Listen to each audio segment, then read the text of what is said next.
கிறிஸ்து இயேசுவுக்குள் பிரியமாக அழைக்கப்பட்டு தெரிந்து கொள்ளப்பட்ட அன்பு சகோதர மற்றும் சகோதரிகளே, உங்கள் அனைவருக்கும் நம்முடைய சர்வ வல்லமை கொண்ட பரலோக பிதாவாகிய தேவனுடைய பரிசுத்தம் நிறைந்த நாமத்தினாலும் அவரது ஒரே பேரான குமாரனும் நமது அருமை இரட்சகரும் ராஜாவுமாகிய கிறிஸ்து இயேசுவினுடைய இனிதான நாமத்தினாலும் கிருபை அன்புடன் கூடிய சமாதானமும் உண்டாகி பெருக கடவுது என்கிற அன்பின் வாழ்த்துக்களோடு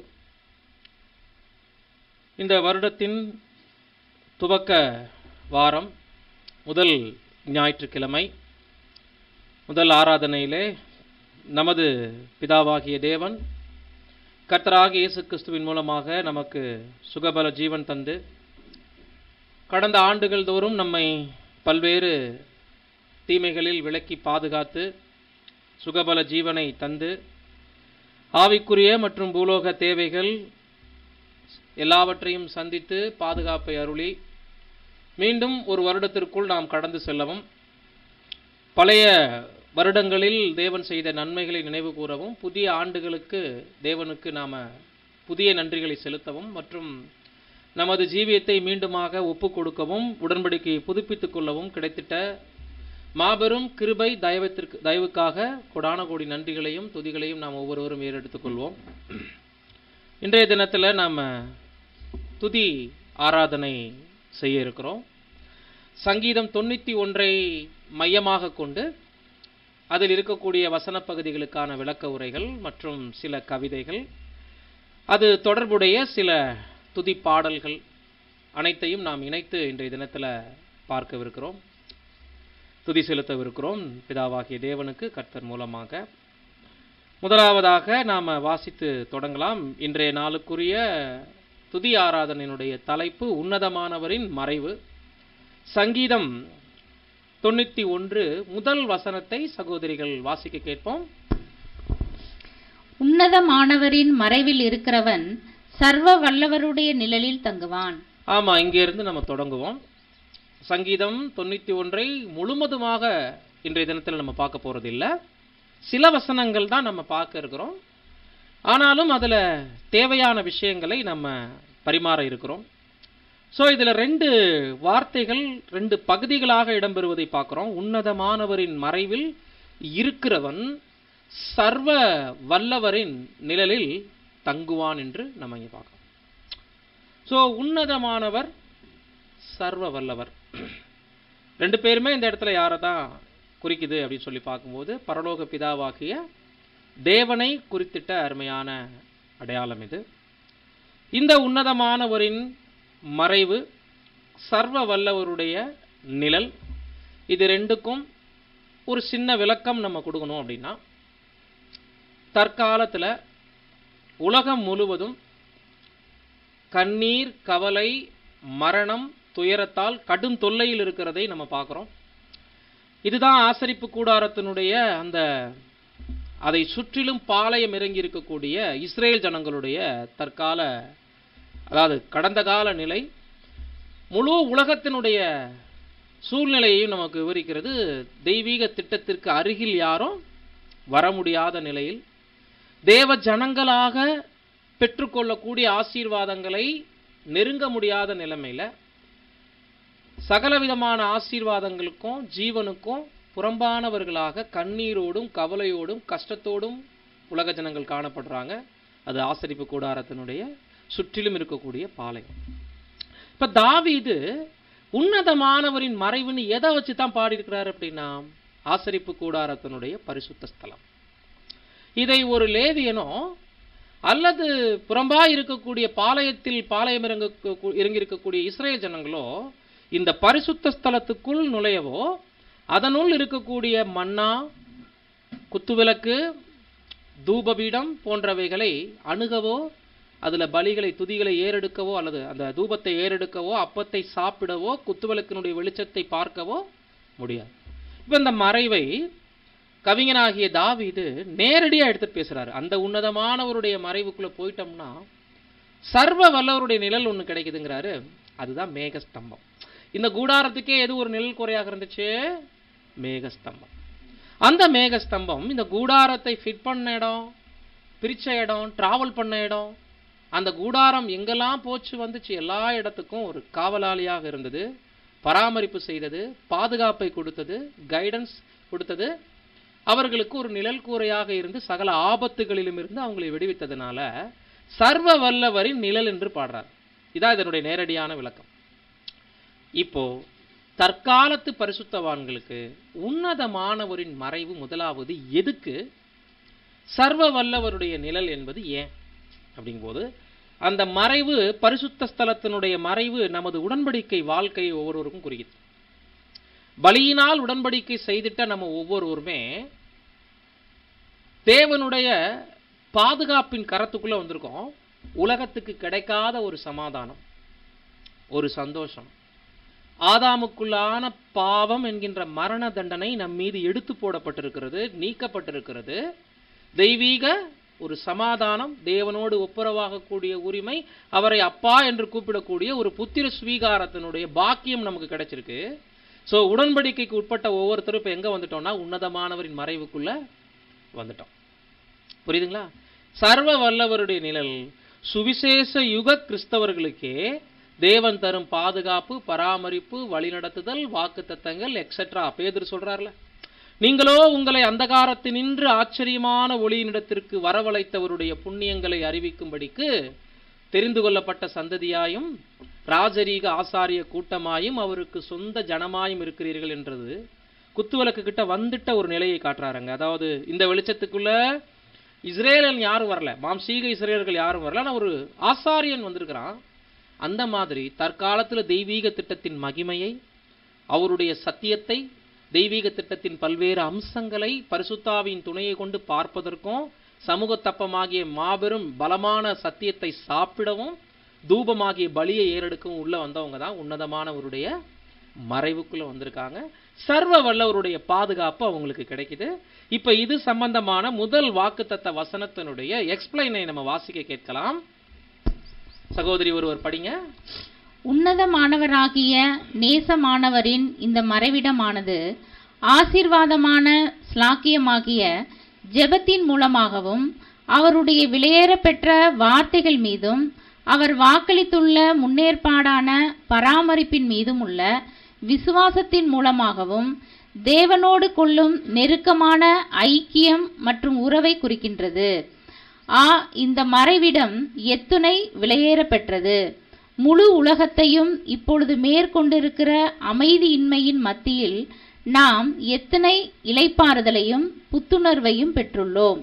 இங்கு உலகம் நமக்கு அளிக்க முடியாததும் எடுத்து போட முடியாததுமாகிய இளைப்பாறுதலையும் சமாதானத்தையும் வெளிச்சத்தையும் சந்தோஷத்தையும் நாம் கண்டடைகிறோம். பாத்தீங்களா? நம்ம இவ்வளவு நேரம் பார்த்துட்ட விளக்கி சொன்ன எக்ஸ்பிளைன் தான் இந்த ஸ்லைட்ல வருது. ரீபிரிண்ட்ல இருக்கு 1788ல, வால்யூம்ஸ்ல கொடுக்குறார் பக்கங்கள், அதெல்லாம் நீங்க பாத்துக்கங்க. புரியுதுங்களா? இது வந்து வாக்குத்தத்த புத்தகத்துல இதனுடைய கலெக்ஷன்களை எடுத்து நமக்கு சுருக்கமாக கொடுத்துருக்காங்க. இது வாக்குத்தத்தம் தான், அதை நீங்க எடுத்து வாக்குத்தத்த புத்தகத்திலேயே வாசிச்சுக்கலாம். லாஸ்ட் பேரா, நிழலான ஆசாரிப்பு கூடாரத்தை மூடியிருக்கும் மேகம் கர்த்தருடைய பிரசன்னத்தையும் பாதுகாப்பையும் அடையாளப்படுத்தும் காரியம். சர்வ வல்லவருடைய நிழலில் தங்குவான் என்பதற்கு நிழலாய் இருக்கின்றது. அவ்வளவுதான். கூடாரம், உன்னதமானவருடைய மறைவு என்பது நமது உடன்படிக்கை வாழ்க்கை. நாம தெய்வீக பாதுகாப்புக்குள்ள வந்துட்டோம் என்பதை குறிக்குது. மேகம், நிழல், பாதுகாப்பின் கீழாக இருக்கிற உடன்படிக்கையின் ஜனம் இந்த கூடாரத்துக்குள் அப்படின்றது உடன்படிக்கை வாழ்க்கைக்குள் வந்துட்டவங்களுக்கு, உன்னதமானவரின் மறைவுக்குள்ள வந்துட்டவங்களுக்கு தேவனுடைய முழு பராமரிப்பும் பாதுகாப்பும் வழிநடத்துதலும் கிடைக்கும் என்பதை தங்குவான் என்கின்ற விஷயம் நமக்கு காண்பிக்குது. சரிங்களா? ஒரு முக்கியமான வசனம் கூட சகோதரிகள் வாசிங்க. சங்கீதம் 27:5.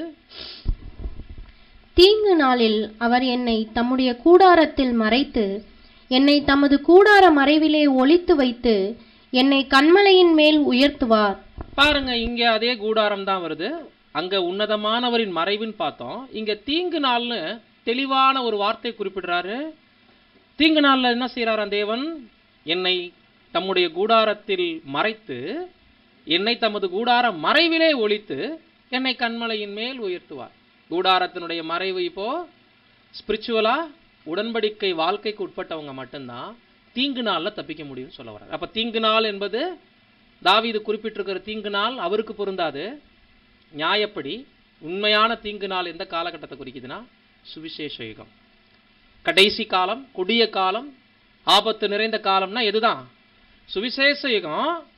இன்னும் துல்லியமா சொல்லணும்னா 2ஆம் வருகைக்கு பின்னாடி இருக்கக்கூடிய சுவிசேஷ யுகத்தினுடைய லாஸ்ட் பீரியட் 1874க்கு பின்பு இந்த 150 ஆண்டுகள் துல்லியமாக சொல்லலாம் தீங்கு நிறைந்த காலகட்டம். ஏன் அப்படின்னா விழுந்து போன தூதர்கள் அதிகமாக ஃப்ரீடம் வாங்கியிருக்கிறாங்க. நிறைய தீமைகள் உலகத்தில் நடக்கிறதுக்கு இப்போ சாத்தான் மாத்திரம் இல்லை, யாரும் காரணமாகறாங்க? விழுந்து போன தூதர்கள். எனவே நிறைய புது சிருஷ்டிகளுக்கு ஆபத்து நிறைந்த காலகட்டம்னா சுவிசேஷ யுகம் முழுவதும் தீங்கு நாள் தான். எக்ஸாக்டா சொல்லணும்னா இந்த கடைசி 2 நூற்றாண்டுகள். புரியுதுங்களா? கடைசி 7ஆம் காலகட்ட சபையினுடைய காலகட்டம் ஏறக்குறைய இந்த 150 ஆண்டுகள் தான் மிகுந்த தீங்கு நிறைந்த காலகட்டம். இந்த நாட்கள்ல உடன்படிக்கையின் தேவ ஜனங்களுக்கு தான் வாக்குத்தத்தங்கள், வழிநடத்துதல்கள், தெய்வீக பாதுகாப்புகள், உன்னதமானவருடைய எல்லா விதமான வழிநடத்துதலும் கிடைக்குங்கிறது முதல் வாக்குத்தத்தத்தினுடைய விளக்கம். இவைகளுக்கு நாம் நன்றி சொல்லும் வண்ணமாக முதலாவது ஒரு கவிதையை வாசித்து ஒரு பாடலை நாம் பாட இருக்கிறோம். சகோதரர் ஒருவர் படிங்க கவிதையை. அவர் அறிவார் எனக்கூடிய ஒரு அருமையான கவிதை வாசிக்க கேட்போம். அவர் அறிவார் நான் செல்கின்ற வழியை, அது எவ்வளவு இருளாக இருந்தாலும் என்ன, அல்லது கரடுமுரடானதாக புதர் நிறைந்ததாக இருந்தால் என்ன, அவருடைய கோல் என்னை தேற்றும்.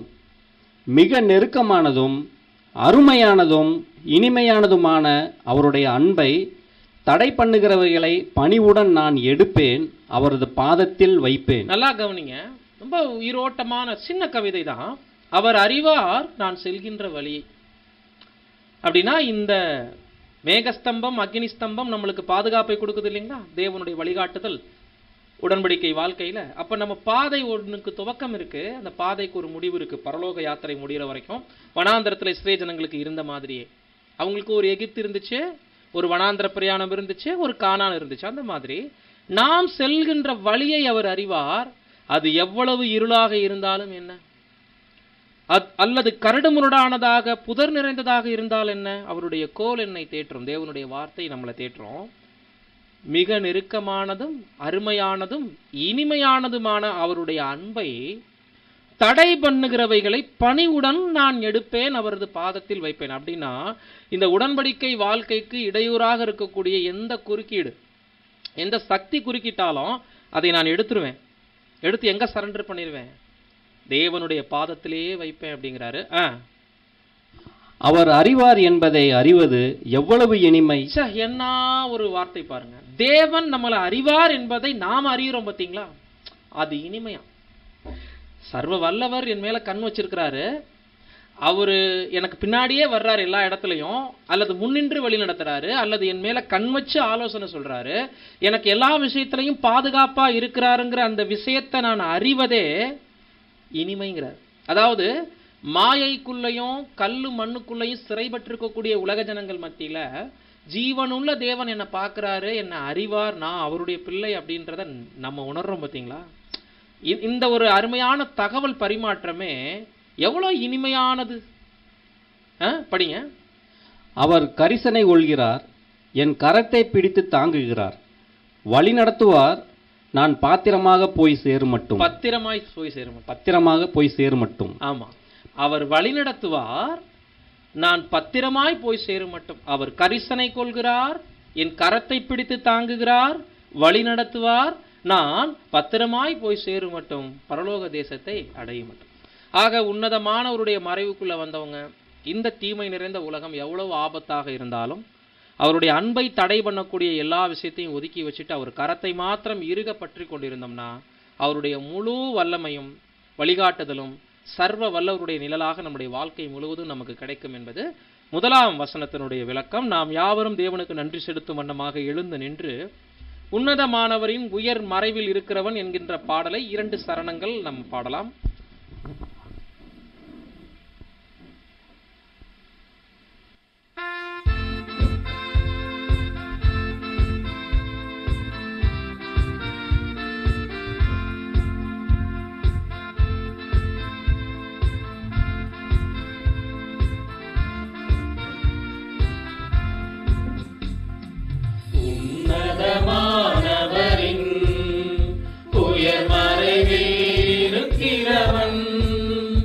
சர்வ வல்லவரின் நிழலில் தங்குவான், இது பரமசிலாக்கியமே.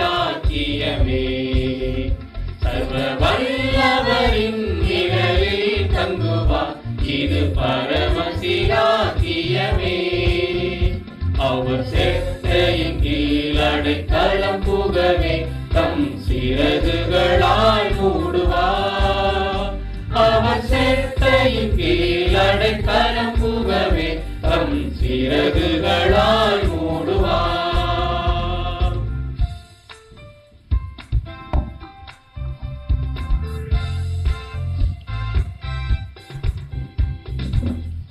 இவன் என் அடைக்கலமே, என் கோட்டையும் மரணும் அவர். அவர் சத்தியம் பரிசையும் கேடகமாம், என் நம்பிக்கையும் அவரே.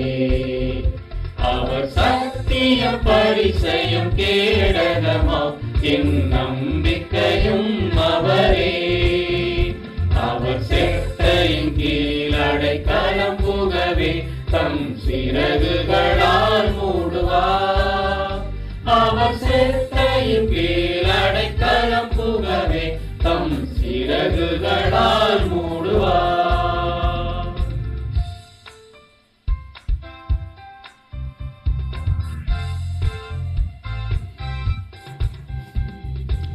இரவின் பயங்கரத்திற்கும் பகலில் பறக்கும் அம்புக்கும், இருளில் நடமாடும் கொள்ளை நோய்க்கும் நான் பயப்படவே மாட்டேன்.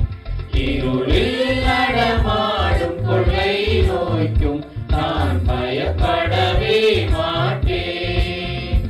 அவர் செட்டையின் கீழ் அடைக்கலம் புகவே, தம் சிறகுகளால் மூடுவார். அவர் செட்டையின் கீழ் அடைக்கலம் புகவே, தம் சிறகுகளால் மூடுவார். நாம் யாவரும் அமர்வோம். பிரியமானவர்களே, வாக்குத்தத்தம் சங்கீதம் 91:2 வாசிக்க கேட்போம். சகோதரர் ஒருவர் வாசிங்க. சகோதரர் ஜேம்ஸ் அவர்கள் சங்கீதம் 91:2 வாசித்து அதற்கான விளக்கங்களை வாசிக்க கேட்போம். சங்கீதம் 91:2 2ஆம் வசனம். நான் கர்த்தரை நோக்கி, நீர் என் அடைக்கலம், என் கோட்டை, என் தேவன், நான் நம்பியிருக்கிறவர் என்று சொல்லுவேன். விளக்கம் வாசிங்களா? ஸ்லைடு.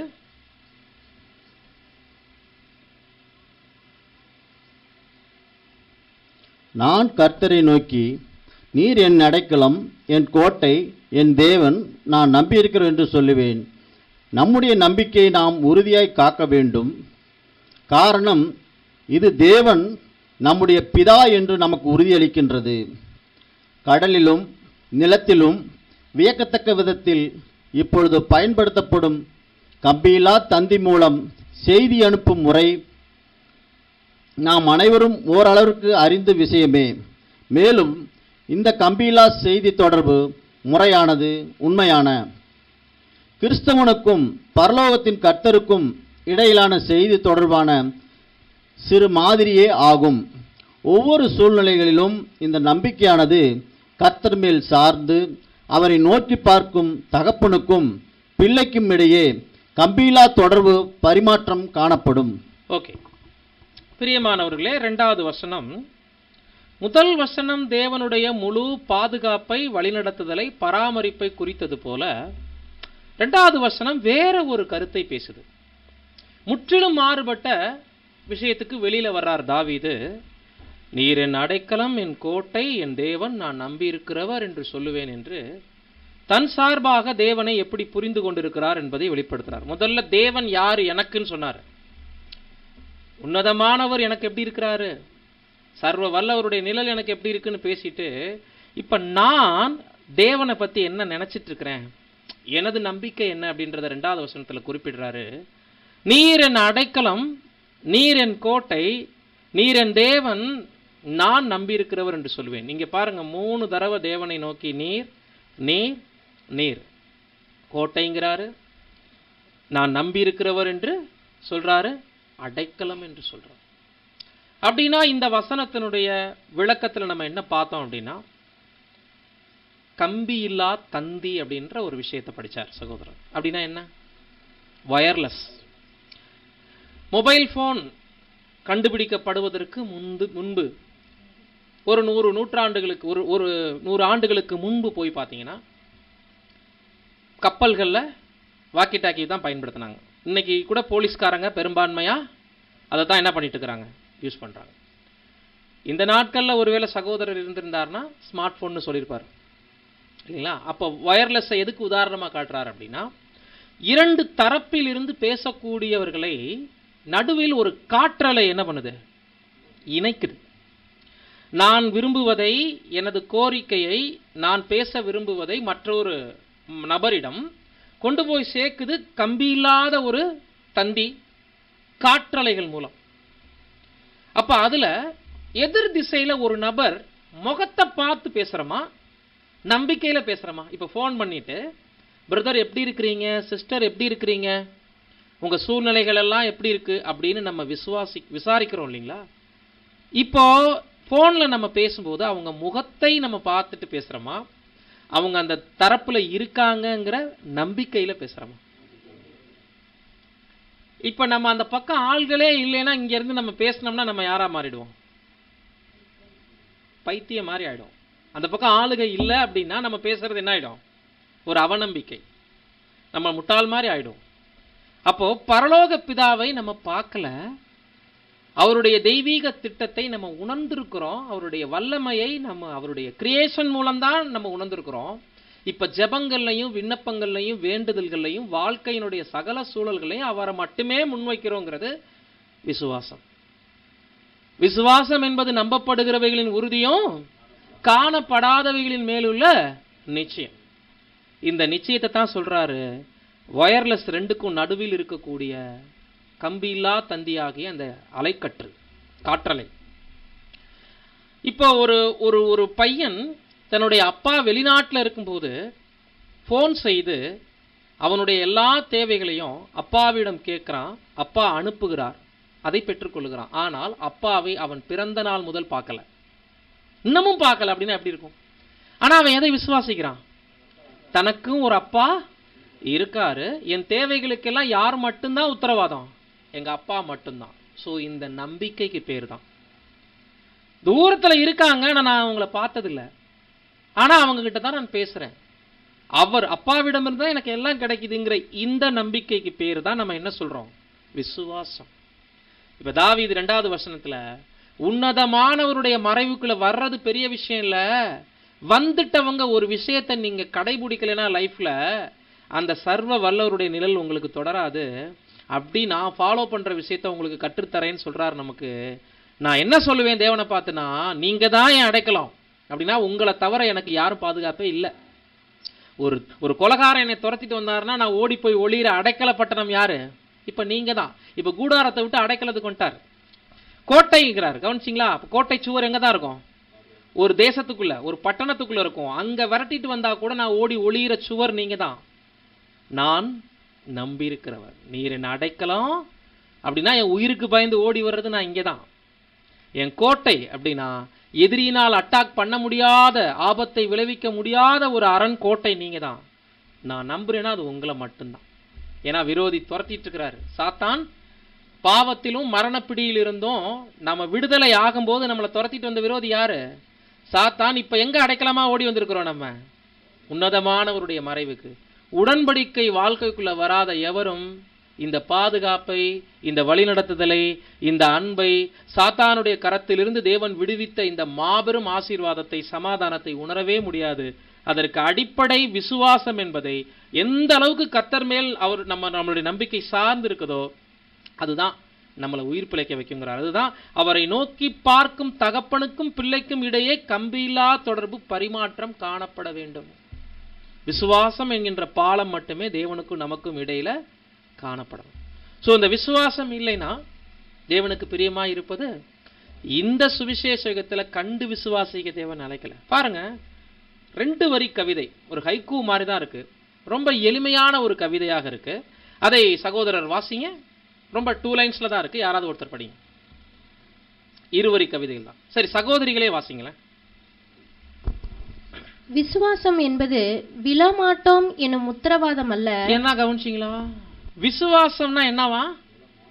அப்படின்னா என்ன இருக்குன்னு அர்த்தம்? விழுகிறதுக்கும் வாய்ப்பு இருக்கு. விசுவாசம்னா விழமாட்டோம் என்னும் பிராமிஸ்லாம் கிடையாது. தேவன் உத்தரவாதம்லாம் கொடுக்கல. நீங்க என்ன விசுவாசிக்கிறீங்கிறதுனால இந்த பொல்லாத உலகத்துல விழுந்தே போக மாட்டீங்க. ஒரு இடத்துல கூட உங்க விசுவாசம் அப்படியே இருக்கும். அதை கொஞ்சம் கூட நீங்க இழந்துட மாட்டீங்க. அப்படி சொல்லல தேவன். விசுவாசம் என்பது விழமாட்டோம் எனும் உத்தரவாதம் அல்ல. நெக்ஸ்ட், விழுகையில் தூக்கிவிட கடவுளின் கரம் நீளும் எனும் உறுதி. விழுகும்போது கடவுள் தூக்கி விடுவதற்கு கூட வேணுமா? விழாமல் இருக்கணுமான்னு கேட்டா நம்ம என்ன சொல்லலாம்? நம்ம என்ன சொல்லுவோம் தெரியுங்களா? நம்ம கிட்ட இதை சொல்லாம கேட்டிருந்தா விழாம இருக்கிறது தான் சேஃப்டின்னு சொல்லுவோம். ஆனா விழுகையில் கடவுளுடைய கரம் தூக்கி விடுறதுல தான் கடவுள் நம்ம கூட இருக்கிறாருங்கிறதே தெரியும். இப்ப பையன் நம்ம கையை பிடிச்சிட்டே நடந்து வந்து தடுக்கி விழும்போது நம்ம தூக்கி விடும்போது தான் அப்பா இருக்கிறாருங்கிறத அவனுக்கு உணரும். நீ ஓடாத ஒடியாராதன்னு சொல்லிட்டே இருக்கும்போது அவன் வேகமா ஓடிட்டே இருக்கும்போது அப்பா கூட இருக்கிறது அவனுக்கு தெரியாது. ஆனா விழுந்த பின்னாடி தான் அப்பான்னு அழுகிறான் இல்லையா? அப்ப அது எதை வெளிப்படுத்துது? விசுவாசம். அது ஆட்டம் காணும் போதுதான் நம்ம கூட இருக்கிறவர் யாரு, நமக்கு இருக்கிற பாதுகாப்பு என்ன, தெய்வீக வழிநடத்துதல் என்னங்கிறத ருசிக்கவே முடியும். அதுதான் அழகா 2 வார்த்தையில சொல்றாரு. விசுவாசம் என்பது விழமாட்டோம் எனும் உத்தரவாதம் அல்ல, விழுகையில் தூக்கிவிட கடவுளின் கரம் நீளும் எனும் நம்பிக்கை. நீளும்னா என்ன?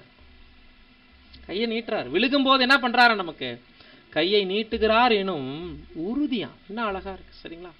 3வது வசனம் இப்பொழுது சகோதரி ஒருவர் வாசிங்க. அதற்கான விளக்கத்தையும் வாசிக்க கேட்போம். அவர் உன்னை வேடனுடைய கண்ணிக்கும் பாழாக்கும் கொள்ளை நோய்க்கும் தப்புவிப்பார். விளக்கம். நம்பிக்கையின்மை என்னும் கொள்ளை நோய் ஒளிந்து மறைந்து பின்தொடர்ந்து கொண்டிருக்கிறது. ஒவ்வொரு தப்பறைகளும் தெளிவற்ற தன்மைகளை கொண்டுள்ளது. மேலும் சில உண்மைகளுக்கு இடையூறாகவும் இருக்கின்றது. தேவனுடைய ஒவ்வொரு பிள்ளைகளும் சத்தியத்தின் சகல கவசங்களாகிய தேவனுடைய சர்வாயுத வர்க்கங்களையும் தரித்து கொள்வதற்கு அவசியமான காலகட்டத்தில் இப்பொழுது நாம் வந்திருக்கிறோம். தேவனுடைய சர்வாயுத வர்க்கங்களை தரித்திராத எவனும் இந்த பொல்லாத நாளில், அதாவது இந்த சோதனை காலத்தில் தப்பறைக்குள் விழுவது நிச்சயமே. மேலும் நியாய தீர்ப்பானது முதலாவது தேவனுடைய வீட்டில் துவங்க ஆரம்பிக்க வேண்டியதாயிருக்கின்றது. யாரால் நிலை நிற்கக்கூடும்?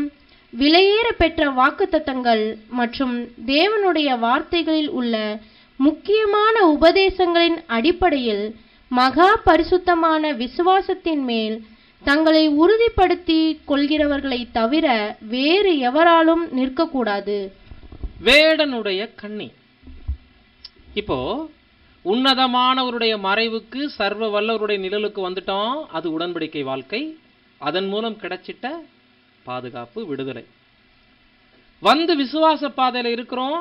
விசுவாசத்துல உறுதியா இருக்கணும். 2வது வசனம், நீர் என் அடைக்கலம், என் கோட்டை, என் தேவன், நான் நம்பி இருக்கிறேன். இப்ப 3வது புதிதாக ஒருத்தர் வர்றார். இதுக்குள்ள தேவனுக்கும் நமக்கும் இடையில வேடனாக வர்றார். யார் என்ட்ரி? இப்போ வில்லன் என்ட்ரி. தேவ பாதுகாப்பை அடைந்த ஜனங்களுக்கும் அவர்களை பாதுகாக்கிற தேவனுக்கும் நடுவுல ஒரு பொல்லாதவர் வர்றாரு. வேடன். எதோட வர்றாராம்? பாலாக்கும் கொள்ளை நோயை எடுத்துட்டு வர்றாரு. எடுத்துட்டு வந்தாரா? கொள்ளை நோயை எடுத்துட்டு எப்போ வந்தார்? 2019 18 பாத்தீங்களா? எல்லாரும் கொள்ளை நோயினோன்னு கொரோனாவை நினைச்சிட்டு பதில் சொல்லிட்டு இருக்கிறீங்க. இந்த வேடன் எடுத்துட்டு வர்றது அந்த கொள்ளை நோய் பத்தி இங்க இல்ல. கொள்ளை நோயெல்லாம் சாத்தானுடைய போலியான தப்பறையான உபதேசங்களுக்கான நிழல். ஒரு கொள்ளை நோய் வந்து ஒரு மனிதனுடைய உயிரை எப்படி கொல்லுது, ஒரு மனிதனை எப்படி விலத்தள்ளுது, அந்த மனிதனை எப்படி படிப்படியாக அழிக்குது, இதுக்குள்ள தேவன் நிழல் வச்சிருக்கிறார். இப்ப கொரோனா அப்படின்னா ஒருத்தர்கிட்ட இருந்து இன்னொருத்தட்ட, அவர்கிட்ட இருந்து 10 பேர்த்திட்ட, 10 பேர்கிட்ட இருந்து 100, 100ல இருந்து 1000 பரவி லட்சக்கணக்கான பேர் இறந்து போனாங்க. இது கொள்ளை நோய். நம்பிக்கை இன்மை எனும் கொள்ளை நோய்.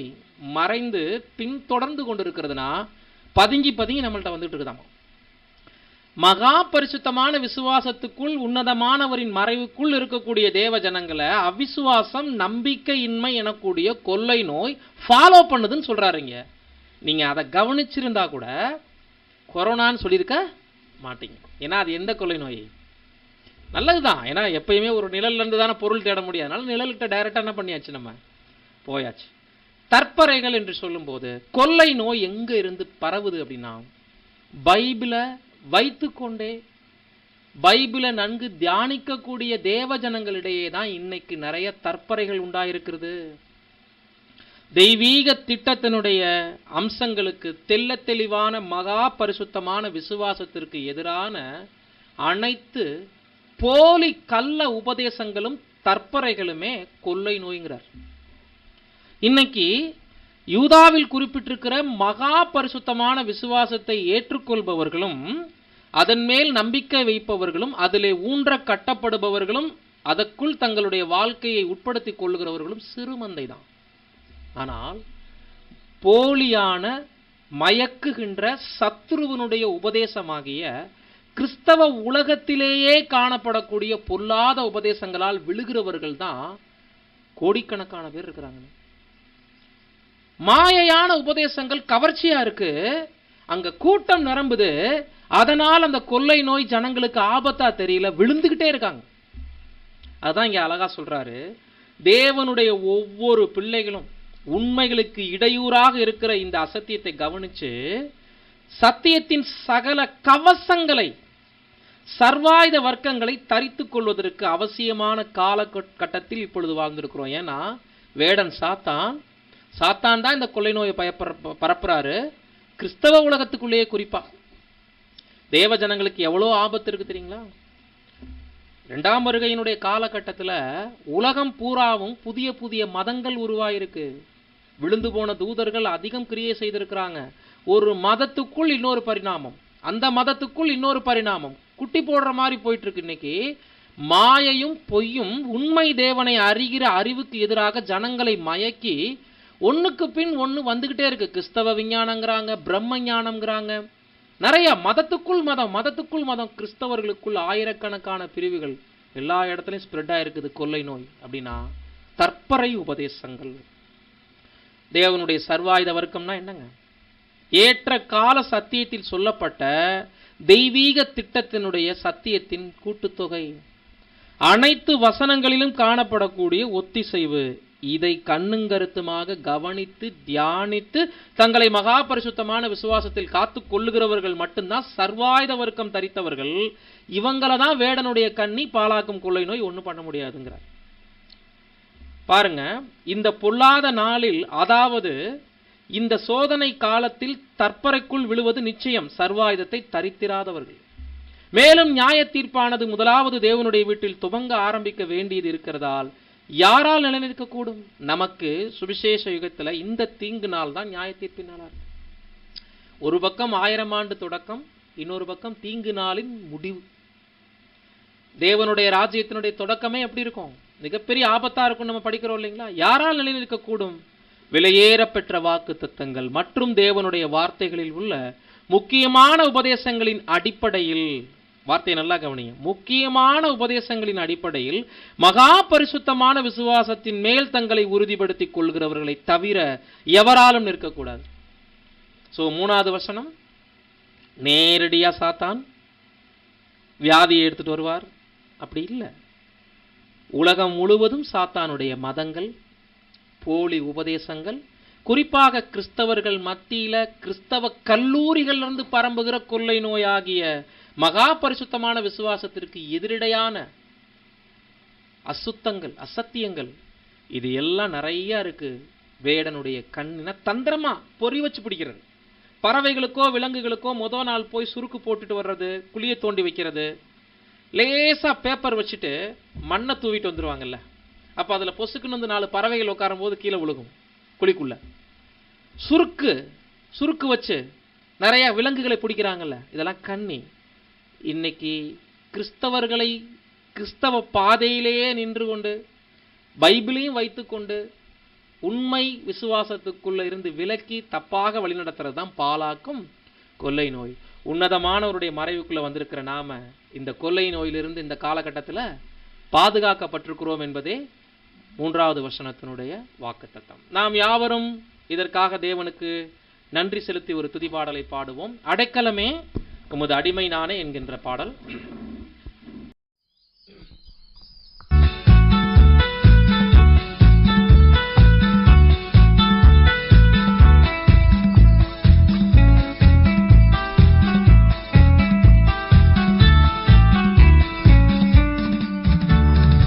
அடைக்கலமே உமது அடிமை நானே, ஆர்ப்பரிப்பேனே அகமகிழ்ந்தே, கர்த்தர் நீர் செய்த நன்மை தானையே, நித்தம் நித்தம் நான் நினைப்பேனே. அடைக்கலமே உமது அடிமை நானே, ஆர்ப்பரிப்பேனே அகமகிழ்ந்தே, கர்த்தர் நீர் செய்த நன்மை தானையே, நித்தம் நித்தம் நான் நினைப்பேனே.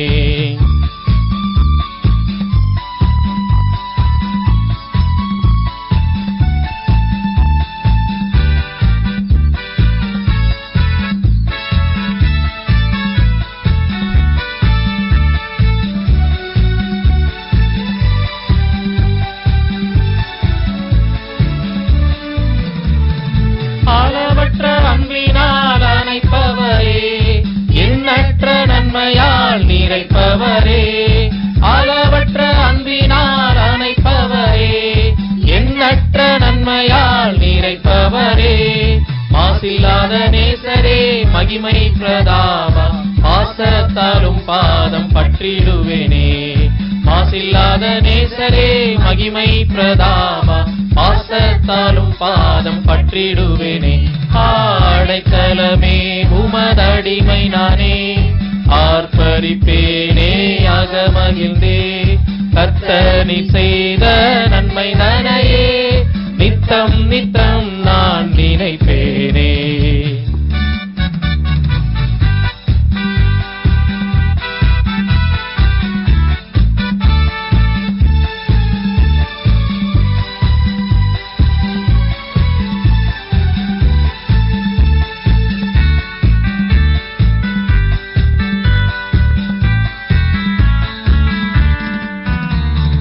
கர்த்தரேவும் செயல்கள் பெரியவைகளே, சுத்தரேவும் செயல்கள் மகத்துவமானதே.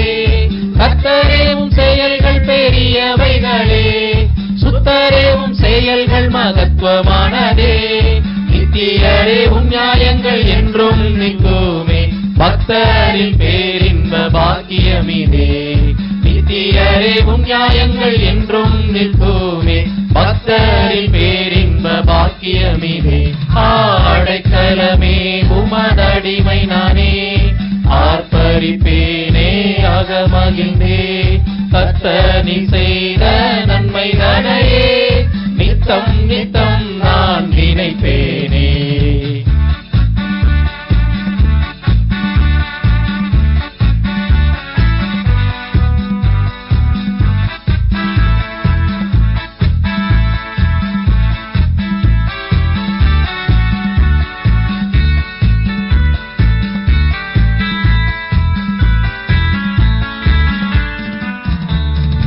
என்னை என்றும் போதித்து நடத்துபவரே, கண்ணை வைத்து ஆலோசனை சொல்லுபவரே. என்னை என்றும் போதித்து நடத்துபவரே, கண்ணை வைத்து ஆலோசனை சொல்லுபவரே. நடக்கும் வழிதனை காட்டுபவரே, நம்பி வந்தோனை கிருபை சூழ்ந்து கொள்ளுமே. நடக்கும் வழிதனை காட்டுபவரே, நம்பி வந்தோனை கிருபை சூழ்ந்து கொள்ளுமே. அடைக்கலமே உமது அடிமை நானே, ஆர்ப்பரிப்பேனே அகமகிழ்ந்தே, கர்த்தர் நீர் செய்த நன்மை தானையே, நித்தம் நித்தம் நான் நினைப்பேனே. அடைக்கலமே உமது அடிமை நானே, ஆர்ப்பரிப்பேனே அகமகிழ்ந்தே, கர்த்தர் நீர் செய்த நன்மை தானையே, நித்தம் நித்தம் நான் நினைப்பேனே. அன்புக்குரிய சகோதர சகோதரிகளே, இதுவரைக்கும் நம்ம 3 வசன பகுதிகளை அங்கே தியானம் செய்திருக்கிறோம். சங்கீதம் 91 உன்னதமானவருடைய மறைவு, சர்வ வல்லவருடைய நிழல், நீர் என் அடைக்கலம், என் கோட்டை, என் தேவன், நான் நம்பியிருக்கிறவர் என்று சொல்லுவேன். அவர் உன்னை வேடனுடைய கண்ணிக்கும் பாலாக்கும் கொள்ளை நோய்க்கும் தப்புவிப்பார் ஆகிய 3 வசன பகுதிகள், அதற்கான விளக்கங்களை நம்ம தியானிச்ச பிறகு 4வது வசனம், அதற்கான விளக்கத்தை வாசிக்க கேட்போம். அவர் தமது சிறகுகளாலே உன்னை மூடுவார், அவர் செட்டைகளின் கீழே அடைக்கலம் புகுவாய், அவருடைய சத்தியம் உனக்கு பரிசையும் கேடகமும் ஆகும். ஆமாம், அவர் தமது சிறகுகளாலே உன்னை மூடுவார், அவர் செட்டைகளின் கீழே அடைக்கலம் புகுவாய், அவருடைய சத்தியம் உனக்கு பரிசையும் கேடகமும் ஆகும். வேடனுடைய கண்ணி, பாலாக்கும் கொள்ளை நோயை நம்ம பார்த்த பிறகு அதற்கெல்லாம் தேவன் தப்புவிப்பார் என்ற ஒரு விஷயம் நமக்கு தெரிஞ்சிருச்சு. எப்படி தப்புவிப்பார் என்பதை 4வது வசனத்துல தற்காலத்தில் தேவ ஜனங்களுக்கு இருக்கக்கூடிய பராமரிப்பை, பாதுகாப்பை தேவன் எப்படி நமக்கு தருகிறார் என்பதை குறிப்பிடுறார் தாவீது.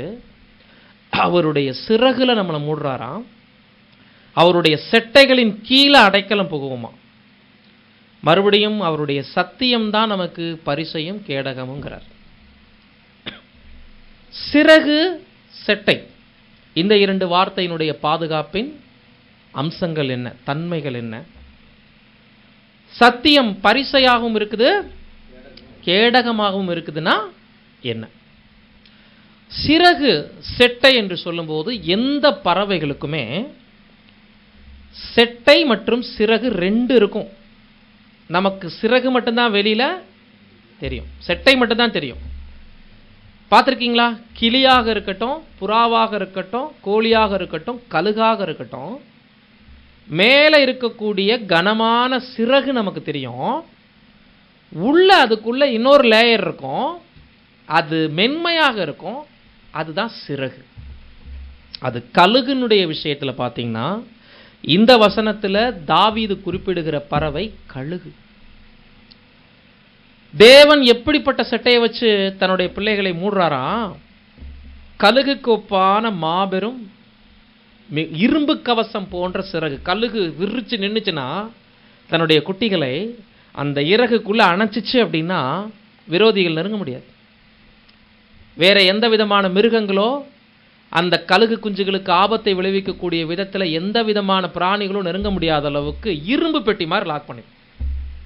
இப்போ அந்த செட்டை வெளியிலிருந்து தனது குட்டிகளுக்கு ஆபத்து வராதபடிக்கு தடுத்து நிறுத்தது போல உள்ள இருக்கிற சிறகு, அந்த சிறகு செட்டைகளால் குஞ்சுகளுக்கு எந்த விதமான ஒரு பிரச்சனைகளும் இல்லாதபடிக்கு வருடுனது மாதிரி, மென் பஞ்சை போன்று மேலே போட்டு மூடுன மாதிரி, நெருடி விட்ட தடவி கொடுத்த மாதிரி ரொம்ப சாஃப்டா இருக்கும். இலவம் பஞ்சு இருக்குல்ல,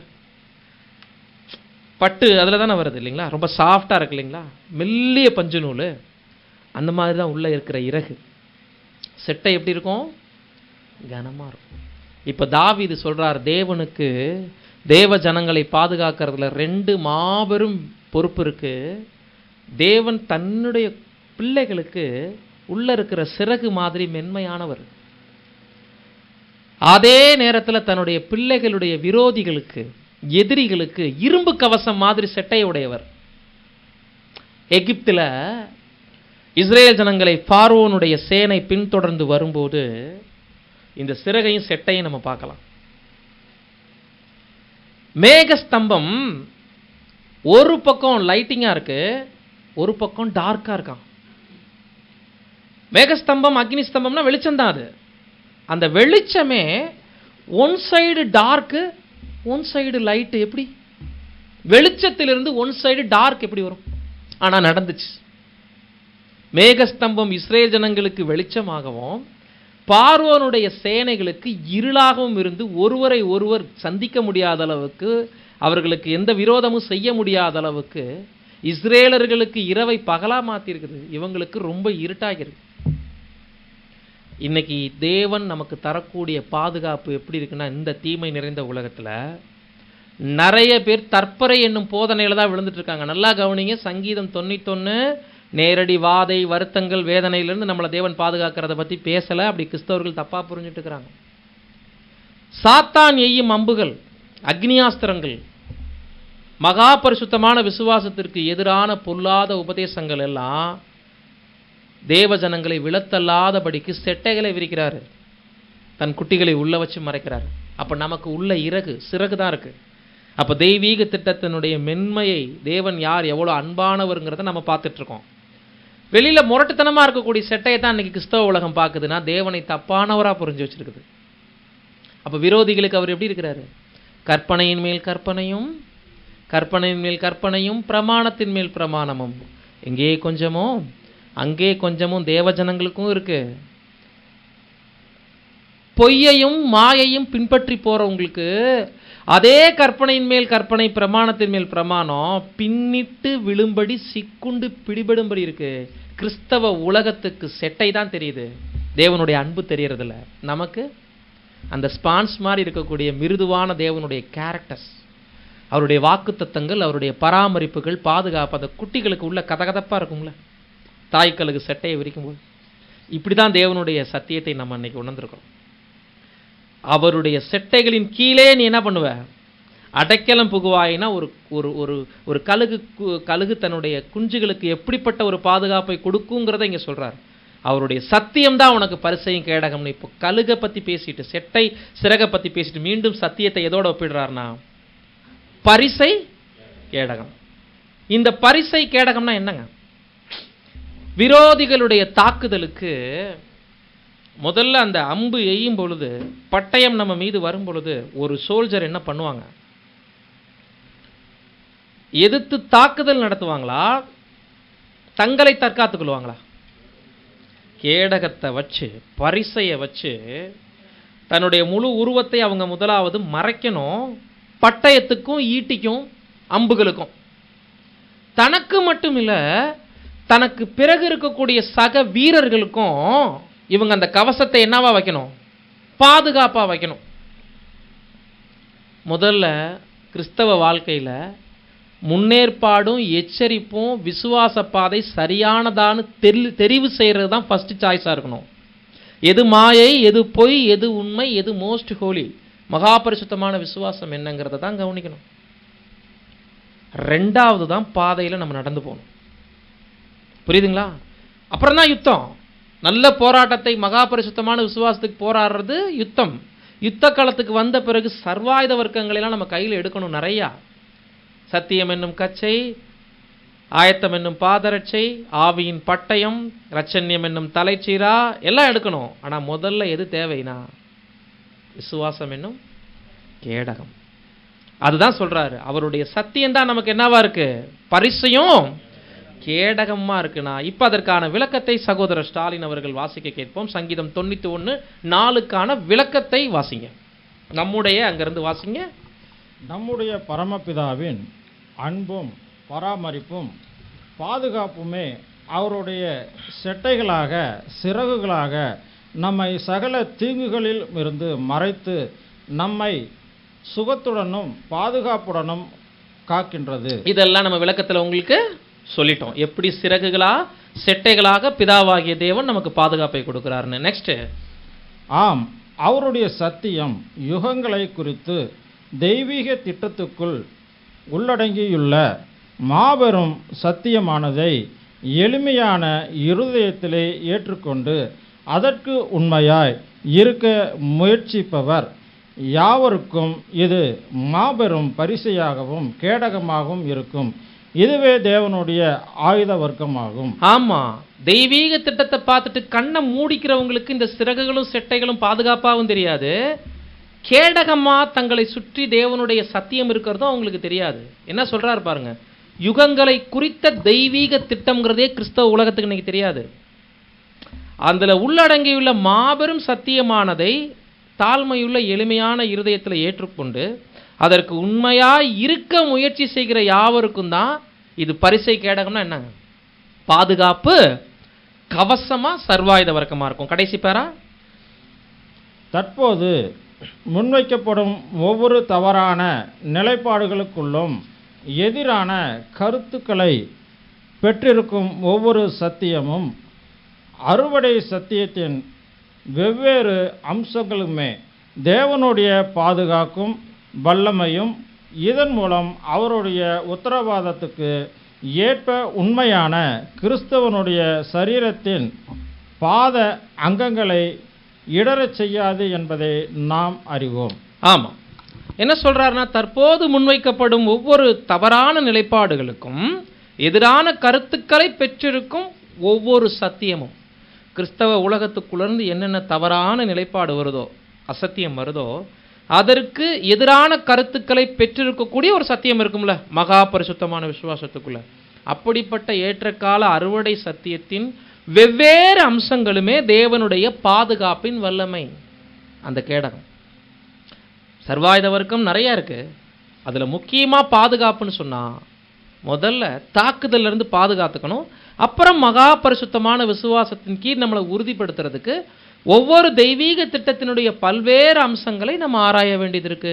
தேவனுடைய தெய்வீக திட்டத்தில் ஒத்திசைவாக இருக்குதா நம்ம கேட்கறது, கற்றுக்கொண்டிருப்பது, நிச்சயித்திருக்கிறது எல்லாமே. இப்படிப்பட்ட பல்வேறு தேவனுடைய தெய்வீக திட்டத்தின் அம்சம்தான் நமக்கு பாதுகாப்பின் கவசம்னு சொல்றாரு. இதன் மூலம் அவருடைய உத்தரவாதத்திற்கு ஏற்ப உண்மையான கிறிஸ்துவனுடைய சரீரத்தின் பாதங்கங்களை இடரச் செய்யாது என்பதை நாம் அறிவோம்.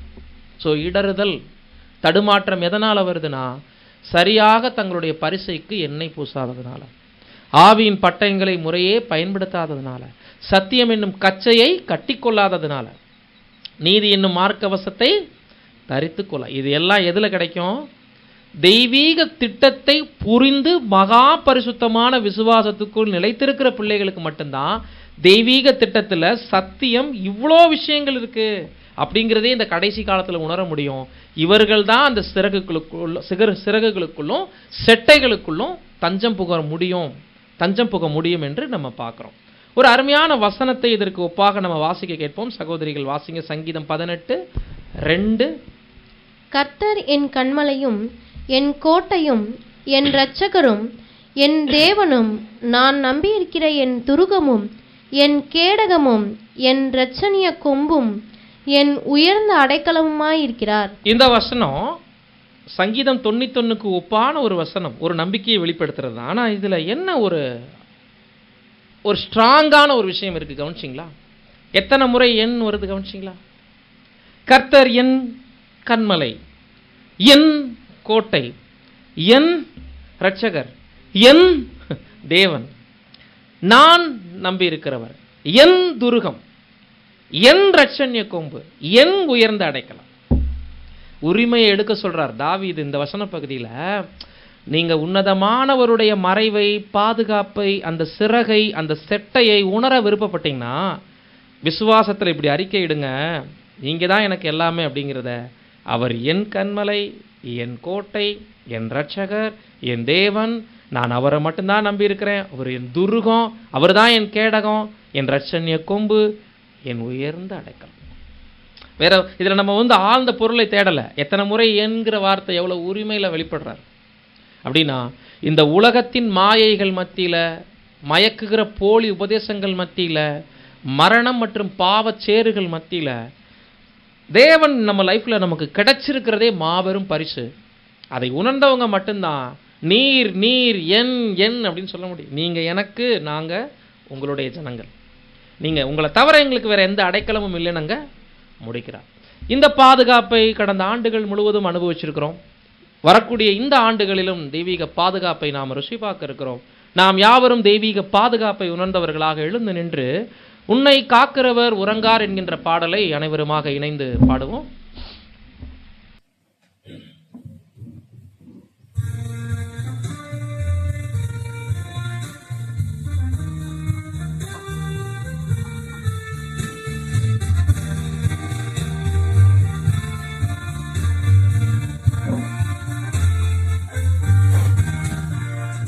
காக்கிறவர் உறங்கார், உந்தன் காலை தள்ளாட ஒட்டார், கவலைகள் தீர்ப்பார், கண்ணீரை துடைப்பார், கடைசி மட்டும் கைவிடாதிருப்பார். உன்னை காக்கிறவர் உறங்கா.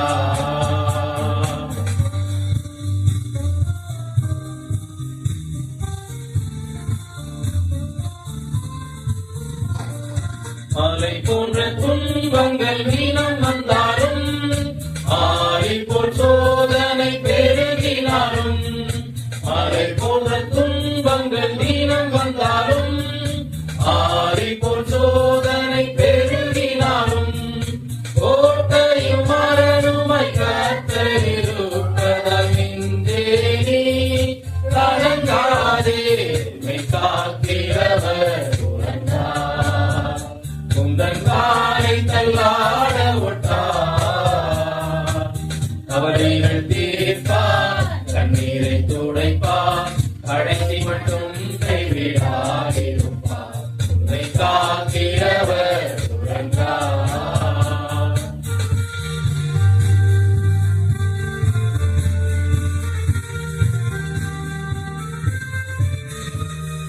பாவமும் சாபமும் சூழ்ந்த போது, பாவத்துக்காய் மனம் திரும்பும் போது, பாவமும் சாபமும் சூழ்ந்த போது, பாவத்துக்காய் மனம் திரும்பும் போது, பாவத்தை மீண்டும் நினையே நின்றதால் நின்றே நீ.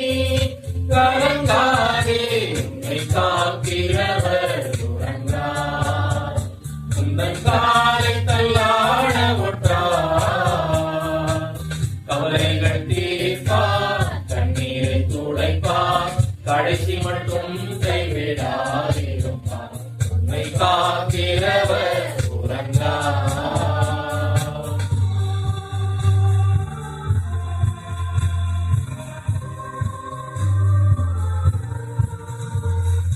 சிங்க குட்டிகளும் தாட்சி அடைந்து பட்டினியாக இருக்கும் போது, சிங்க குட்டிகள் தாட்சி அடைந்து பட்டினியாக இருக்கும் போது, கர்த்தரை தேடுவர் குறைவில்லை என்றதால் நின்றே நீ. கலங்காதே, உன்னை காக்கிறவர் உறங்கார். உந்தன் காலை தள்ளாட ஒட்டார். கவலைகள் தீர்ப்பார், கண்ணீரை துடைப்பார். கடைசி மட்டும் கைவிடாதிருப்பார்.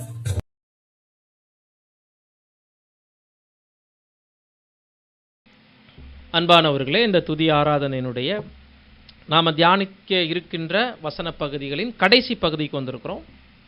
சங்கீதம் 91 4 வசனங்களை இதுவரைக்கும் பார்த்திருக்கிறோம். இப்பொழுது 5ஆம் வசனம் 6வது வசனத்தை சகோதரிகள் வாசிங்க. இரவில் உண்டாகும் பயங்கரத்துக்கும் பகலில் பறக்கும் அம்புக்கும் இருளில் நடமாடும் கொள்ளை நோய்க்கும் மத்தியானத்தில் பாழாக்கும் சங்காரத்துக்கும் பயப்படாதிருப்பாய். ஆமாம் பிரியமானவர்களே, யோசிங்க, ஒருவேளை சங்கீதம் 91 லைவாக எடுத்துக்கிட்டோன்னா, நேரடியாக தற்காலத்தில் கிறிஸ்தவ ஜனங்கள் பாதுகாப்பை எப்படி புரிஞ்சுக்கிறாங்க? வாதை வராது, பிரச்சனை வராது, கடன் தொந்தரவு வராது, மனுஷர்கள் நமக்கு எதிராக வரமாட்டாங்க, இப்படியெல்லாம் புரிஞ்சுக்கிற மாதிரி எடுத்துக்கிட்டோம்னா, இரவில் உண்டாகும் பயங்கரம்னா அப்போ எதை சொல்லுவோம்? பகலில் பறக்கும் அம்புனா என்ன சொல்கிறது? இருளில் நடமாடுற கொள்ளை நோய் என்ன சொல்கிறது? மத்தியானத்தில் பாலாக்கும் சங்காரம்னா எங்கே மத்தியானத்தில் பாலாக்கும் சங்காரம் போயிட்டுருக்கு? இரவில் என்ன பயங்கரம் இருக்குது? அப்போ இதுக்கெல்லாம் விளக்கம் சொல்லணும். ஒருவேளை சங்கீதம் 91 நேரடியான மேலோட்ட சொல்லர்த்தமாக புரிஞ்சுக்கிட்டா இந்த வார்த்தைகளுடைய ஆவிக்குரிய அடையாள அர்த்தங்கள் என்ன? அப்படி பார்க்கும்போது இரவு ஒரு காலகட்டத்தை குறிக்குது, அதே மாதிரி இருள் ஒரு காலகட்டத்தை குறிக்குது, மத்தியானம் ஒரு காலகட்டத்தை குறிக்குது, பகல் ஒரு காலகட்டத்தை, 4 காலகட்டங்களை சுவிசேஷ யுகத்துக்குள்ளேயே பிரித்து இங்கே குறிப்பிடுறார் தாவீது. அவர் இருந்த நாட்களில் இது தெரியாது. ஒருவேளை ஒரு அரசன், அவர் மெய்ப்பனாக இருந்தாலும் சரி, அரசனாக இருந்தாலும் சரி, அவர் இரவுக்கும் பகலுக்கும் இரவுக்கும் இருளுக்கும் எப்படி பயந்து ஓடினார், எந்த ஆபத்தில் இருந்தார்னா, ஒருவேளை சவுல் ராஜாவுடைய துன்புறுத்தலின் மூலம் அவருக்கு ஒவ்வொரு நொடி பொழுதும் மரண பயம் இருந்துச்சுல்ல தாவீதுக்கு, அதை நினைவில் வைத்து அவர் எழுதியிருக்கலாம். ஆனால் தற்கால புதிய சிருஷ்டிகளுக்கு இரவுனா என்ன, பகல்னா என்ன, மத்தியானம்னா என்ன, இருள்னா என்னங்கிறத கவனிக்கணும். இந்த வசன பகுதியில் சுவிசேஷ யுக கிறிஸ்தவர்களை அனைத்தையும் உள்ள கொண்டு வரார். இரவு இருண்ட யுகத்தில் வாழ்ந்துட்ட கிறிஸ்தவர்களுக்கு இருக்கிற பாதுகாப்பு, அந்தி கிறிஸ்து ஆட்சி காலத்திலும் கொலை நடந்தது, சங்கரிப்பு நடந்தது, துன்பப்படுத்தினாங்க. பைபிள் வச்சிருந்தாலே, பைபிள் வச்சிருப்பது மிகப்பெரிய குற்றமாக பார்க்கப்பட்டு மகா பரிசுத்தமான விசுவாசத்தில் இருந்தவங்களை வெட்டுனாங்க, குத்துனாங்க, ஸ்திரீகள் அவமானப்படுத்தப்பட்டாங்க, தீக்கு இரையாக்குனாங்க, மிருக கெபிகளில் போட்டாங்க. மகா பரிசுத்தமான விசுவாசத்தை மறுதலிக்கலைன்னா என்னென்ன துன்பங்களை உங்களுக்கு தருவோன்னு சொல்லி போப்பு மார்க்கம் அவங்களை துன்பப்படுத்துச்சோ அந்த இருண்ட யுகத்தை தான் இரவு என்று சொல்லப்படுறது. ஆனால் அந்த நாட்களில் வாழ்ந்த பரிசுத்தவான்களுக்கு என்ன சொல்றாரு? பயப்படாதிருப்பாய். இந்த பயப்படாதிருப்பாய்ங்கிற வார்த்தையை நீங்கள் 4 இடத்துலையும் போட்டுக்கலாம். இரவில் உண்டாகும் பயங்கரத்துக்கும் அப்படின்னா அதுக்கும் பயப்பட வேண்டாம். அந்த பரிசுத்தவான்களையும் தேவனுடைய சிறகுகள் செட்டைகள் பாதுகாத்துச்சு. அவங்க இரத்த சாட்சியா மறிச்சிருந்தாலும் சபையா இருக்கிறாங்க. முதல் பாயிண்ட். பகலில் பறக்கும் அம்புனா இப்ப விடிஞ்சிருச்சு அப்படின்னா இருண்ட யுகம் முடிஞ்சு 1000 வருட அரசாட்சி பிறந்த நாட்களை குறிக்குது. பகல் என்பது எங்க வந்துட்டோம்? பரோசியா. சூரியன் உதயம் ஆயிட்டாதான் அதுக்கு பேர் என்ன? இப்ப என்ன அம்பு பறக்குது அப்படின்னா, உண்மை கிறிஸ்தவர்களை அன்னைக்கு எப்படி போப்பு மார்க்கம் துன்பப்படுத்துச்சோ இன்னைக்கும் போப்பு மார்க்கமும் புராட்டஸ்டன்டும் உண்மை தேவ ஜனங்களுக்கு எதிராக நாவை பட்டயமாக மாற்றி அம்புகளை வீசுகிறது. நமது உபதேசம் பொய்ன்னு சொல்லுது, நாம செய்யற மினிஸ்ட்ரி தப்புன்னு சொல்லுது, நாம மாயைக்குள்ள இருக்கிறோம், நாம பொய்யை விசுவாசிக்கிறோம்னு சொல்ற கிறிஸ்தவ உலகம் சாத்தானுடைய கொள்ளை நோயினால் பாதிக்கப்பட்டிருக்குங்கிறத தெரியாம பேசிட்டு இருக்குது. ஸோ பகலில் எவ்வளோ அம்பு பறந்தாலும் பயப்படாதீங்க, தைரியமாக தேவனுடைய ஊழியத்தை செய்யுங்கன்னு நமக்கு ஊக்கம் கொடுக்குறார். இருளில் நடமாடும் கொள்ளை நோய். இரவுக்கும் இருளுக்கும் என்ன டிஃபரெண்ட்னா, இரவு இருண்ட யுகத்தில் சத்தியமே சுத்தமாக கிடைக்கல இரவு.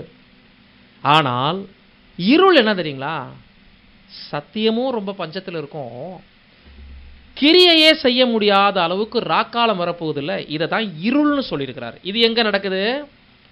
பகல்ல தான் நடக்குது, பகல் காலகட்டத்தில் தான் நடக்குது, இனிமேல் நடக்க போகுது. புரியுதுங்களா? பகல் என்பது 1000 ஆண்டு அரசாட்சியை தான் குறிக்குது. சபை முடிகிறதுக்கு முன்னாடி மீண்டும் கிறிஸ்தவ உலகம் போப்பு மார்க்கம் ஆதிக்கத்துக்கு வந்து கிரியை செய்ய முடியாத ஒரு ராக்காலத்தை உருவாக்க போதில்ல, அது இருள் என்று இங்கே பயன்படுத்தப்பட்டு. இரவு இருண்ட யுகம் அந்தி கிறிஸ்து ஆட்சி காலம், பகல் 1000 ஆண்டு அரசாட்சி.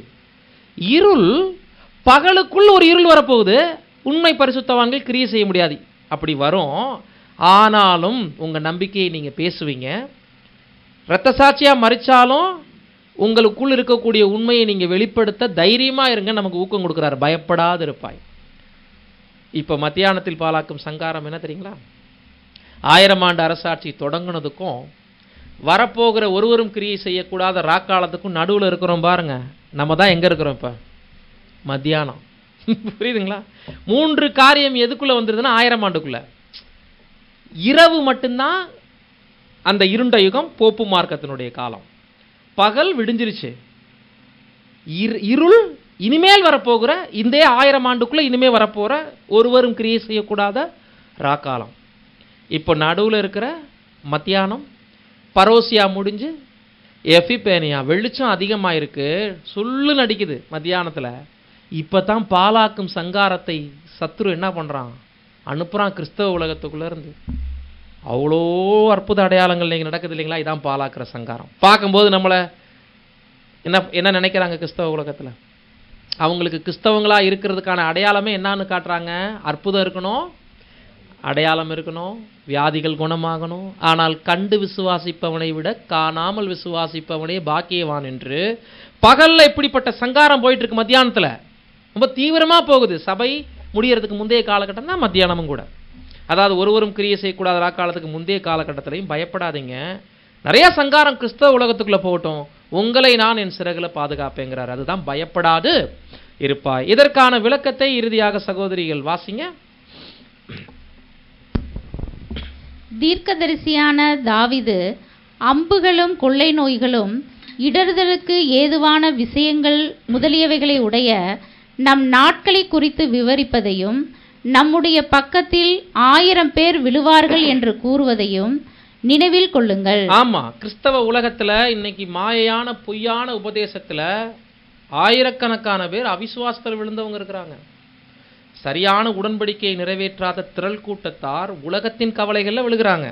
1000 பேரும் 10000 பேரும்னா இதுதான். 1000 பேர் அவிசுவாசிகள், 10000 பேர் என்பது இங்கே வரக்கூடிய திரள் கூட்டத்தை குறிக்குது. அப்புறம் ஆனாலும் கர்த்தர் தமக்கு சொந்தமானவர்களை, தாம் தெரிந்து கொண்டவர்களை, தங்களுடைய அழைப்பையும் தெரிந்து கொள்ளுதலையும் உறுதிப்படுத்தி கொள்ளுகிறவர்களை காத்து கொள்வார் என்ற கர்த்தருடைய நிச்சயமான வாக்குத்தத்தங்களையும் நாம் மறந்துவிடக்கூடாது. ஆமா, இந்த இரவு பகல் மத்தியானம் எல்லாம் இதெல்லாம் சகோதரர் வேற இடத்துல பேசியிருக்கிறார், இங்கே இல்ல.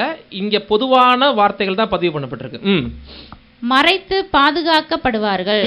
வெளியரங்கமாக மாத்திரமல்லாமல் தங்களுடைய இருதயபூர்வமாகவும் கர்த்தரோடு மிகவும் நெருங்கி ஜீவிக்கிறவர்களாய் இருப்பவர்கள் ஆவார்கள்.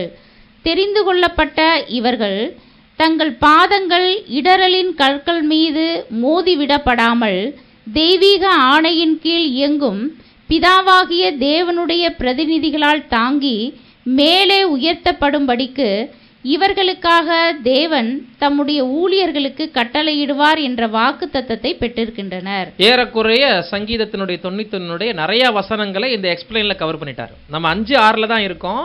ஆனா எங்க வரைக்கும் வந்துருச்சு? 11-12 வரைக்கும் விளக்கங்களை இங்க எழுதிட்டார். ஏன் அப்படின்னா அதுல என்னெல்லாம் வருது? இப்படிப்பட்ட ஆபத்து நிறைந்த காலகட்டத்துல உண்மையாக தேவனுடைய உறவுக்குள் உடன்படிக்கை வாழ்க்கைக்குள்ள வந்துட்ட தெரிந்து கொள்ளப்பட்ட ஜனங்களுக்கு மிகப்பெரிய ஒரு பாதுகாப்பு, நிச்சயமான வாக்கு தத்தங்களும் வழிநடத்துதலும் இருக்குங்கிறத மறந்துடக்கூடாது. அது வெளியரங்கமா மட்டுமில்ல, இருதயத்துக்குள்ளே இருக்கும். இந்த பாதுகாப்பை குறித்து தெளிவா எந்த ஒரு விஷயத்தை பதிவு பண்றாரு இந்த இடத்துல? நான் இப்படிப்பட்ட சங்காரம், கொள்ளை நோய், வாதைகள்லாம் போய் 1000-10000 பேர் விழுந்து கொண்டிருக்கிற உலகத்தின் மத்தியில அவர் தூதர்களை நமக்காக கட்டளையிடுறார். தூதர்கள் என்ன செஞ்சிடறாங்களா? நம்மளை பாதம் கல்லில் இடராதபடிக்கு கரங்கள்ல ஏந்துறாங்கண்ணா. கிறிஸ்தவ உலகம் இன்னைக்கு கல்லில் இடருது அப்படின்னா கிறிஸ்துவே அந்த கல், பரீட்சிக்கப்பட்டதும் விலையேறப்பட்டதும் தடுக்கலின் கல்லும் மூளைக்கு தலைக்கல்லுமா இருக்கக்கூடிய அவரை பற்றின உபதேசம் உண்மை விசுவாசிகளுக்கு முன்னேற்ற படிக்கல். நமக்கு மாயையும் பொய்யையும் கவர்ச்சிகளையும் பின்பற்றக்கூடியவர்களுக்கு தடுக்கலின் கல். இப்ப கரங்களில் இந்த கல்லில் மோதி தடுக்காதபடிக்கு ஆண்டவரை அஸ்திபாரமாக தேவன் மாத்தி நமக்கு வச்சிருக்கிறாரு. நம்மளுடைய கண்மலை ஆகிய அவர் மீது நமது அடிகளை உறுதிப்படுத்தி வச்சதுக்கு அவர் பயன்படுத்தின தூதர்கள் யாருன்னு சொல்றாருன்னா, கடைசி காலகட்டத்தில் நம்மளை தாங்கி செல்லும் உபதேசிமார்கள். பிரதர் ரசல்ல இருந்து ஏற்ற கால சத்திய உபதேசங்களை கொடுத்து நம்மளை வழி நடத்துறதுக்கு இன்னைக்கு எத்தனை பரிசுத்தவானுடைய புத்தகங்களை படித்து நம்மளை ரெடி பண்ணிட்டு இருக்கிறோம். எத்தனையோ சகோதரர்கள் உங்களுக்கு எனக்கு முகம் தெரியாது, நம்ம பார்த்ததில்லை, நம்ம வாழ்ந்த காலத்தில் கூட அவங்க இல்லை. அவங்க எழுதின புத்தகங்கள், 7ஆம் தூதன் மூலமாக கிடைச்சிட்ட பொக்கிஷங்கள், இன்று நமது மத்தியில் காணப்படக்கூடிய போதகர்கள் சிலருடைய முயற்சி இந்த கல்லில் நம்மளை இடரச் செய்யாதபடிக்கு அதே கல்லை அஸ்திபாரமாக மாற்றி மகா பரிசுத்தமான விசுவாசத்தில் உயர்த்தி வச்சிருக்கு இல்லைங்களா? 11-12 வசனம் வரைக்கும் இருக்கக்கூடிய விளக்கங்களை இங்கே கொடுத்துட்டார். முழு சங்கீதமும் நம்ம இன்னைக்கு பார்க்கலைனாலும் இதுவரைக்கும் உள்ள விஷயமே நமக்கு போதுமானது. எதை பற்றினது இந்த சங்கீதம் 91ங்கிற ஒரு முடிவுக்கு நம்ம வர முடியுது இப்போ அப்படின்னா, முழுக்க முழுக்க உபதேச சத்தியங்கள் எந்த அளவுக்கு பாதிக்கப்பட்டிருக்கு, பாலடைக்கப்பட்டிருக்கு. உன்னதமானவருடைய மறைவுக்குள்ள வந்த கொஞ்ச ஜனங்களுக்கு தான் இந்த தெய்வீக பாதுகாப்பு. அழிவு நிறைந்த காலகட்டம், தீமை உச்சத்தில் இருந்துட்டாலும் குறிப்பிட்ட தீமை நம்மளை பாதிக்கிற தீமை, இங்கே விபத்தை பற்றி, அழிவை பற்றி, நேரடி வியாதியை பற்றி பேசாமல் உலகம் முழுவதும் இருக்கக்கூடிய அறியாமை இருள், கள்ள போதனைகள், குறிப்பாக கிறிஸ்தவ உலகத்துக்குள் பாலாக்கும் சங்காரம், கொள்ளை நோய், இது வேடன் எடுத்துட்டு வர்றான். மகா பரிசுத்தமான விசுவாசத்துக்குள் நிலை கொண்டிருக்கிறவங்களை இடரச் செய்யாது இந்த கல் அஸ்திபாரமாக மாற்றுகிறது. அவருடைய பரிசுத்தமான தூதர்கள் தேவனுடைய வார்த்தையின் மீது கவனம் கொண்டு நம்மளை தாங்கி கொண்டு போறாங்க. தங்களை மகா பரிசுத்தமான விசுவாசத்தில் உட்படுத்தி இருக்கிறவர்கள் மட்டுமே தற்கால உன்னதமானவருடைய மறைவுக்குள் தொடர்ந்து பாதுகாக்கப்பட்டு பராமரிக்கப்படுவார்கள் என்பதே இந்த சங்கீத புத்தகத்தினுடைய வாக்குத்தத்தம். இறுதியாக நாம் யாவரும் எழுந்து நின்று இத்தகைய பாதுகாப்புக்காக தேவனுக்கு நன்றி செலுத்தி இறுதி பாடலை பாடி நிறைவு செய்வோம். துதிப்போம் அல்லேலூயா பாடி என்ற பாடல்.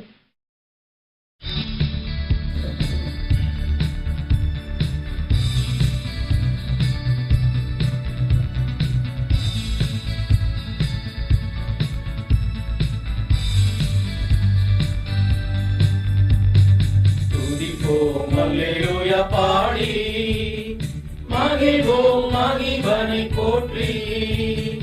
துதிப்போம் அல்லேலூயா பாடி மகிழ்வோம் மகிழ்வனை போற்றி. மகிமை தேவ மகிமை தேவ தேவனுக்கே மகிமை. அல்லேலூயா மகிமை தேவ மகிமை தேவ தேவனுக்கே மகிமை. துதிப்போம் அல்லேலூயா பாடி.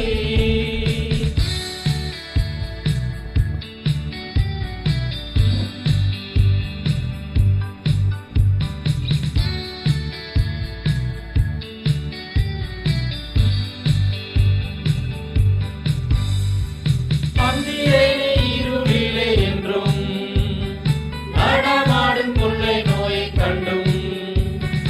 அந்திரேனே இருளிலே என்றும் நடமாடும் கொள்ளை நோயை கண்டும். பயங்கரத்திற்கும் பறக்கும் அங்கிற்கும் பயந்தீரை ஜெயித்திடுவேன். பயங்கரத்திற்கும் பறக்கும் அங்கிற்கும் பயந்தீரை ஜெயித்திடுவேன். துதிப்போம் அல்லேலூயா பாடி மகிழ்வோம் மகிழ்வனை போற்றி. துதிப்போம் அல்லேலூயா பாடி மகிழ்வோம் மகிழ்வனை போற்றி. மகிமை தேவ மகிமை தேவ தேவனுக்கே மகிமை. அல்லேலூயா மகிமை தேவ மகிமை தேவ தேவனுக்கே மகிமை. துதிப்போம் அல்லேலூயா பாடி.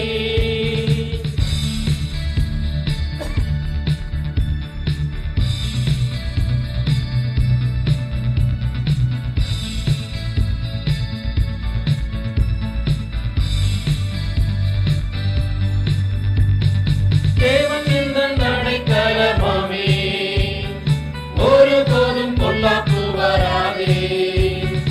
தேவன் எந்தன் அடைக்கலமாமே ஒருபோதும் பொல்லாப்பு வராதே. சர்வவல்ல தேவன் அவரமணிந்தே விடுவித்து காத்திடுவார்.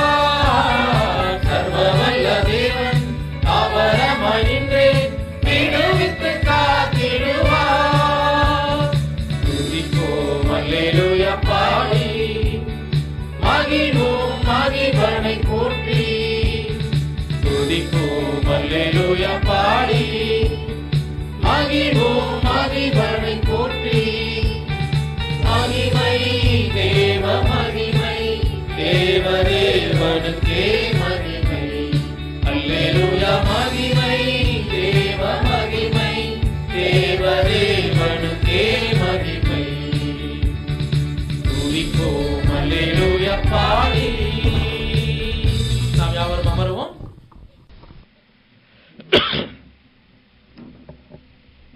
அன்புக்குரிய சகோதர சகோதரிகளே,